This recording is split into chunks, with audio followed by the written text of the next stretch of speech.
Bonsoir à tous et bienvenue sur Monaco Info. Que s'est-il passé dans l'actualité monégasque?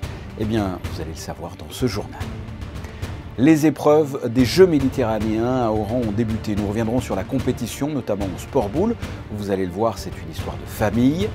Nous écouterons Simon Romoussin, responsable des projets digitaux de l'AS Monaco. Il faut savoir qu'en e-sport, l'ASM a remporté ce week-end le eFootball Championship Pro. Ce jeudi débutera le Jumping International de Monte-Carlo. Pour nous parler de cet événement, nous serons avec l'organisatrice du Jumping et présidente de la Fédération équestre de Monaco. Autre invité, Bernard D'Alessandri, le directeur du Yacht Club, nous présentera l'actualité de cet été entre le cocktail annuel, le Energy Solar Boat ou encore le camp d'été pour les plus jeunes. De la boxe pour calmer les nerfs, voici une nouvelle forme de thérapie organisée par le CHPG, un nouveau dispositif dédié à la jeunesse en mal-être. Plus d'explications dans un reportage à venir.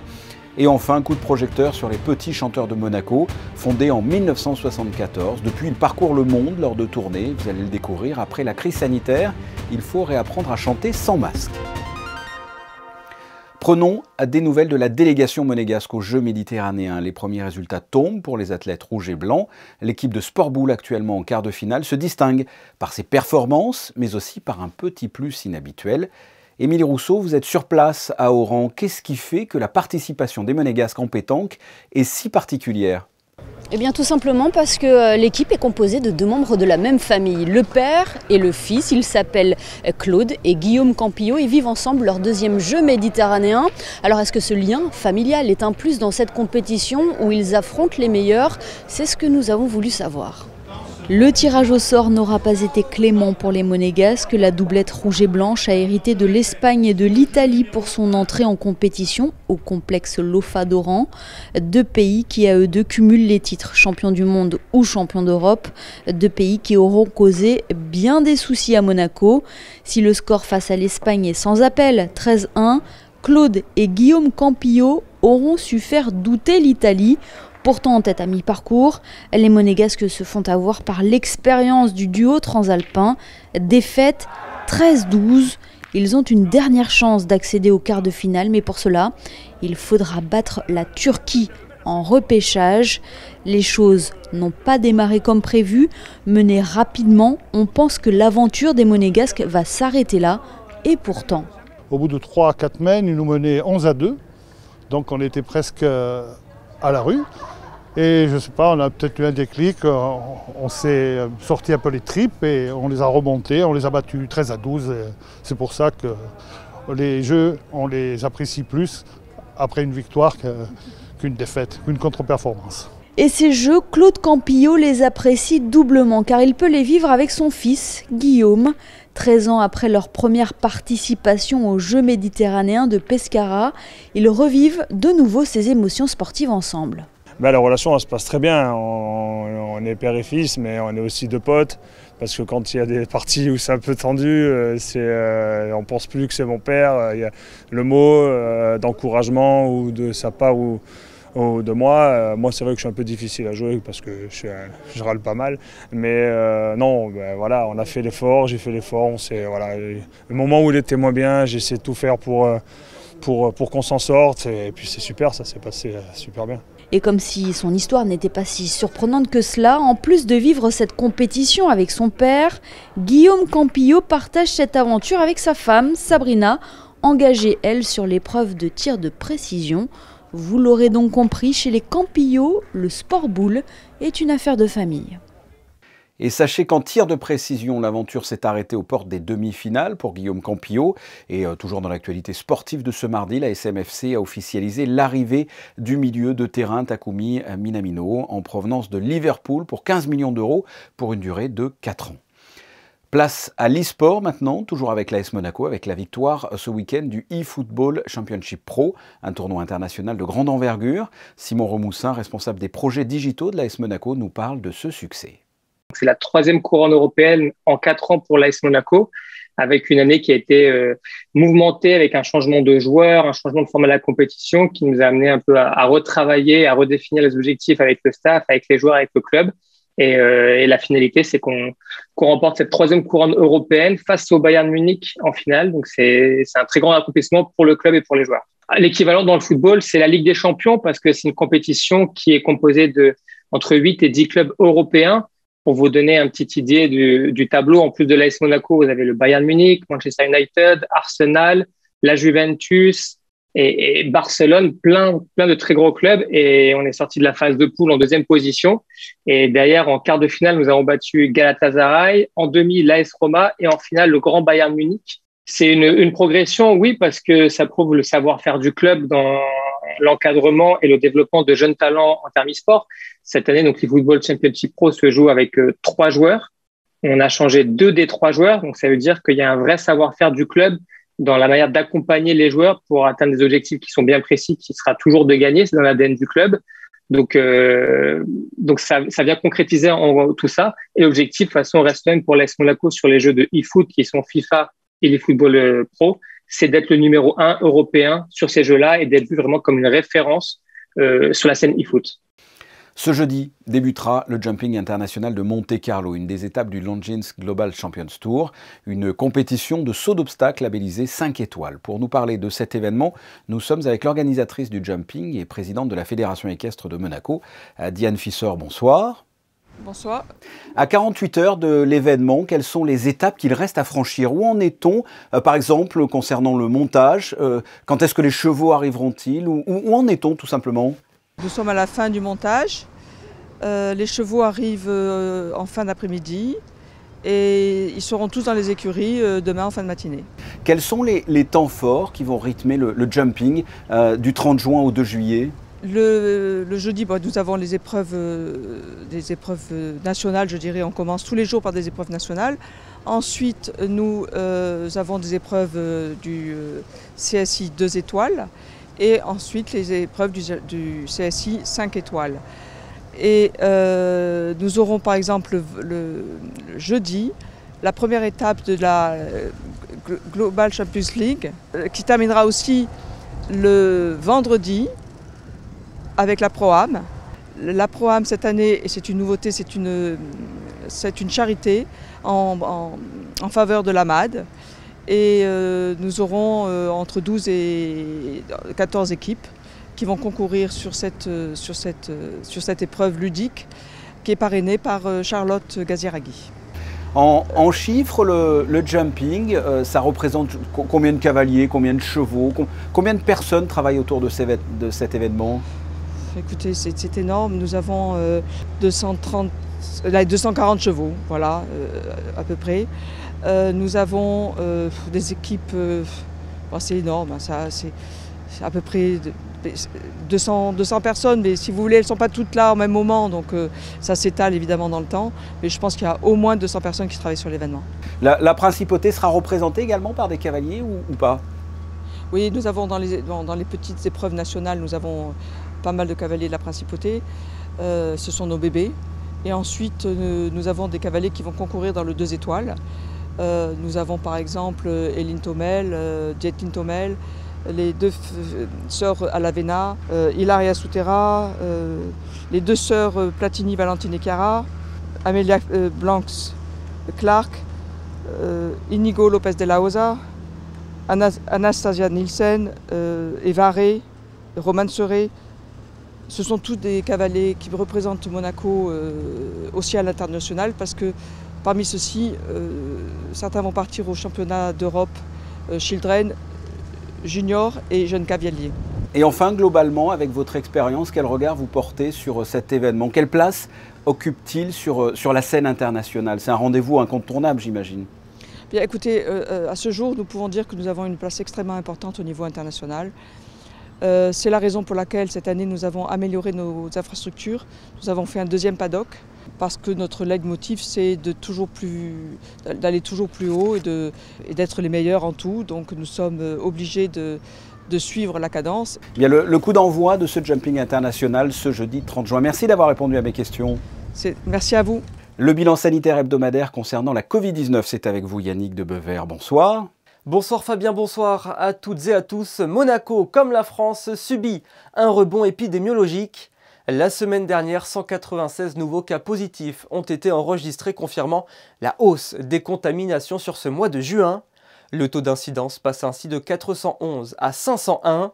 Selon Santé publique France, les variants BA4 et BA5 Omicron seraient responsables de cette recrudescence. En Europe, les études ont démontré que ces variants seraient d'autant plus contaminants à cause de leurs effets cliniques plus longs et des cas asymptomatiques bien moins nombreux. C'est finalement un virus qui ne cesse de muter. Selon le professeur Antoine Flao, épidémiologiste et directeur de l'Institut de santé à la faculté de médecine de Genève, les variants BA4 et BA5 ont une plus grande affinité avec les cellules humaines et pourraient être aussi plus résistants aux anticorps par rapport aux précédents variants de la Covid-19.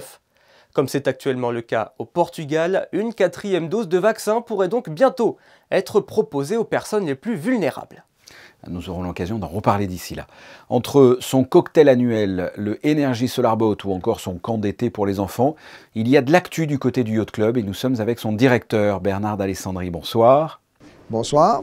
L'été se met doucement en place et ce n'est pas pour autant que le Yacht Club est en vacances. Il y a plusieurs activités en vue, à commencer peut-être par le cocktail des membres en fin de semaine. Quelle importance revêt cette soirée pour le Yacht Club ? Ce cocktail il est important à plusieurs titres. D'abord parce que depuis 2 ans, il n'y avait pas de cocktail. Donc après la pandémie, on retrouve enfin l'occasion de se rassembler tous ensemble et de partager des moments agréables et puis aussi de partager des résultats sportifs qui sont intéressants. On a en plusieurs disciplines. Vous savez que la voile, il y a plusieurs disciplines, mais on a d'abord Alexander Allen qui est en kitesurf et dans les 20 premiers mondiaux, ce qui est quand même bien pour nous. On a aussi des gens qui ont fait d'excellents résultats en laser master qui ont gagné et qui sont dans le top 10 et ça c'est vraiment très bien. Donc, pour être plus précis, c'est des gens qui ont plus de 40 ans et qui font du dériver. C'est très difficile, ce n'est pas un dériver facile. On a aussi des résultats que l'on espère à Oran aux Jeux méditerranéens avec Jérémy Moutou. Et puis on a Viola qui a été en Écosse et qui a remporté pas mal de victoires. Donc je crois que j'en oublie sûrement, mais je crois qu'on a vraiment un palmarès sportif dans pas mal de séries. Et puis on attend des manifestations ici à Monaco sur notre terrain de jeu. Autre actualité qui devient une tradition au Yacht Club, le Energy Solar Boat. Ça sera la 9e édition et ça se déroulera la semaine prochaine. Rappelez-nous ce qu'est cette manifestation. Elle a trouvé tout son sens quand on s'est aperçu qu'en 1904, il y avait un concours de canots automobiles. Et à l'époque, c'était les canots qui ont découvert le moteur à explosion. On essayait d'exploiter le plus possible les moteurs à explosion. Et plus d'un siècle après, on est encore dans la transition, on est encore d'une terre d'innovation, puisqu'on reçoit une trentaine d'universités de 20 pays différents et qui ont pour challenge de faire naviguer des bateaux, de faire des courses avec des bateaux qui ne produisent pas de CO2. Là aussi, c'est dans l'actualité du Yacht Club, le Summer Camp des enfants, avec des semaines d'activité autour de la mer au Yacht Club. Racontez-nous ça.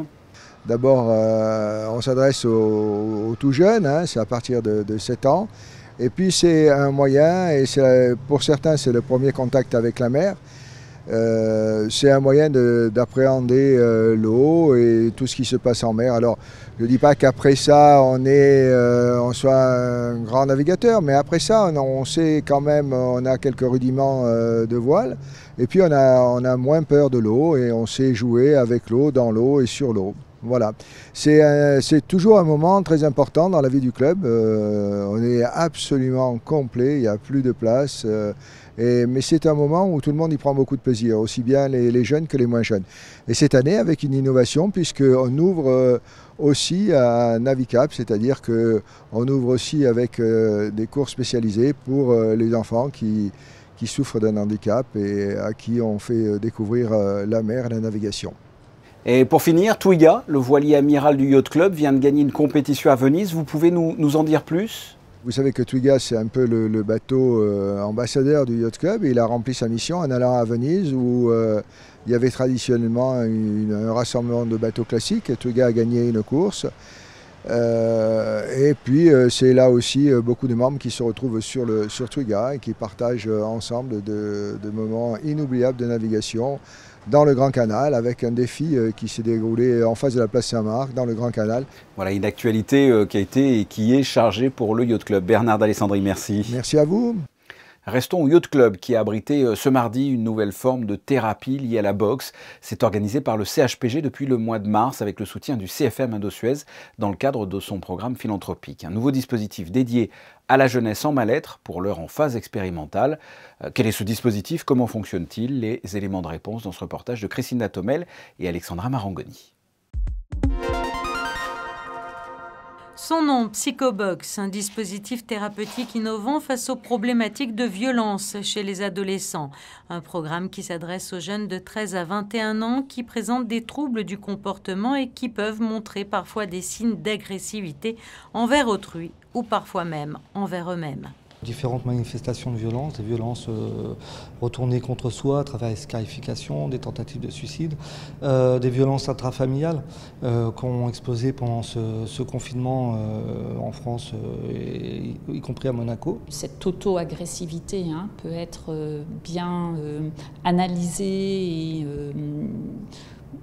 contrôlée, c'est peut-être un grand mot, mais en tout cas améliorée par les séances de Psychobox, et puis également l'hétéroagressivité, le passage à l'acte. Alors, on n'est pas dans de la violence de psychopathe, mais vraiment la colère et l'émotion très impulsive. 12 adolescents bénéficient actuellement de ces séances de Psychobox, des séances qui allient thérapie et sport et qui se déroulent au CHPG ou dans une salle spécialement dédiée au sein du Yacht Club et qui apportent un réel bénéfice aux jeunes patients. En fait, le jeune choisit la personne avec qui il veut psychoboxer. Bien sûr, il peut changer. Mais la troisième personne reste du coup en observateur et garant du temps, de la sécurité et du cadre. Donc ce qui se passe, c'est qu'on explique les règles pendant la première minute. Donc on s'accorde sur l'intensité de la frappe. C'est pas de la boxe éducative, on n'est pas là pour se faire mal. Dans les premières séances, je n'osais pas trop mettre les gants et je n'osais pas trop montrer que je pouvais être un peu plus agressive parce que j'avais peur. Mais au fil des séances, je me suis j'étais plus confortable et à l'aise. J'avais un gros problème avec la violence et me montrer un peu plus, me montrer ma colère ou montrer que je pouvais être inquiète et agressive aux autres. Et je pense que la Psychobox, elle a beaucoup aidé. Depuis le mois de mars, les enfants ont pu bénéficier d'une trentaine de séances de Psychobox et au vu du résultat et du succès escompté, le service de psychiatrie du CHPG souhaite pérenniser ce programme dans l'avenir au sein de l'équipe ado. Comme quoi il n'y a pas que la musique qui adoucit les mœurs, la boxe aussi. Le reste de l'actualité en bref, et on vous retrouve Yannick, vous allez nous emmener au nouveau musée national de Monaco. Ce jeudi 30 juin, la Villa Sauber du NMNM vous propose une nocturne autour de l'exposition Newton Riviera. L'entrée gratuite se fait à partir de 19 h. À 20 h, Paul Arden, historien de l'art, vous proposera une discussion autour de Helmut Newton. Et puis, la soirée se finira dans les jardins de la Villa avec la projection du long métrage de Gero Van Bum, Helmut Newton l'effronté. Informations et inscriptions sur public@nmnm.mc. On reste au nouveau musée national de Monaco avec ses visites guidées. Un médiateur sera présent pour accompagner les visiteurs du NMNM et ainsi répondre à toutes les curiosités. Tous les mardis à 12h30, samedi à 11 h et puis dimanche à 15 h. Les groupes à partir de 10 personnes peuvent également faire une visite guidée à tout moment sur rendez-vous. Coût du médiateur 6 € en plus de votre billet d'entrée. Et puis Yannick, la marque Monoikos 1297 commémore elle aussi le centenaire de la disparition du prince Albert Ier. La maison d'artisanat de luxe monégasque propose sa ligne Prince Explorateur dans la collection événements. Des accessoires de mode pensés pour rendre hommage à ce qui faisait la grandeur du prince Albert Ier. Avec une base de bleu qui rappelle la mer, bougies malicieux en soie Pareo et draps de bain 100% coton sont édités en série limitée. Restons dans la tradition. Fondés en 1974 au sein de la maîtrise de la cathédrale, les Petits Chanteurs de Monaco contribuent au rayonnement artistique et spirituel de la principauté. Ils sont composés de jeunes garçons qui possèdent tous un talent certain pour le chant. De nouvelles voix sont d'ailleurs sur le point d'intégrer cette chorale. Julia Vial et Jean-Alexandre Dordet ont assisté aux répétitions de ces petits chanteurs. La légende raconte que le prince Régnier III disait des Petits Chanteurs de Monaco qu'ils avaient un rossignol dans la voix.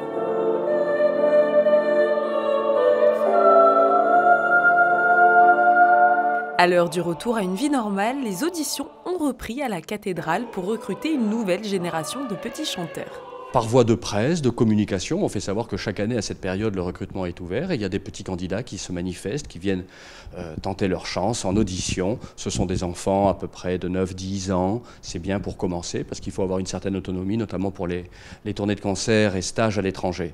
Les petits chanteurs de Monaco ont la lourde tâche de représenter la principauté dans le monde entier lors de grandes tournées ou de stages de perfectionnement. Cet été, direction l'Autriche. Là, nous allons repartir en Autriche. Nous allons chaque année, en général l'hiver, pour faire un intense stage de travail musical à Salzbourg et à Vienne.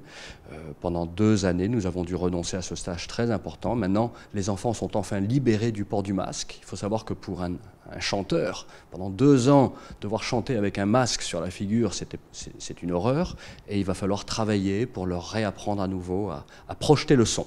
Ces déplacements à l'étranger apportent beaucoup aux petits chanteurs, notamment pour acquérir une certaine autonomie.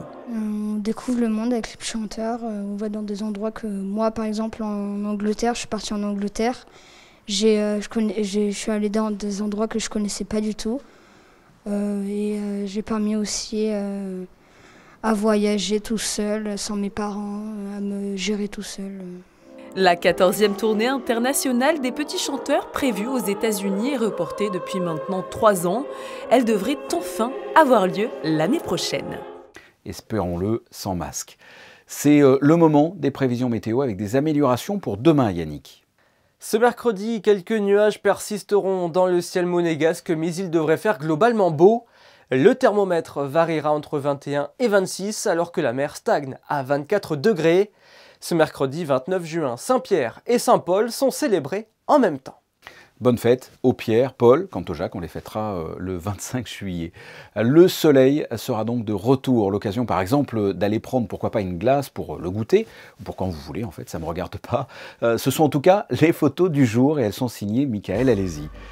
Et si on se retrouvait nous demain, même heure, pour une nouvelle édition. En attendant, passez une excellente soirée. Au revoir.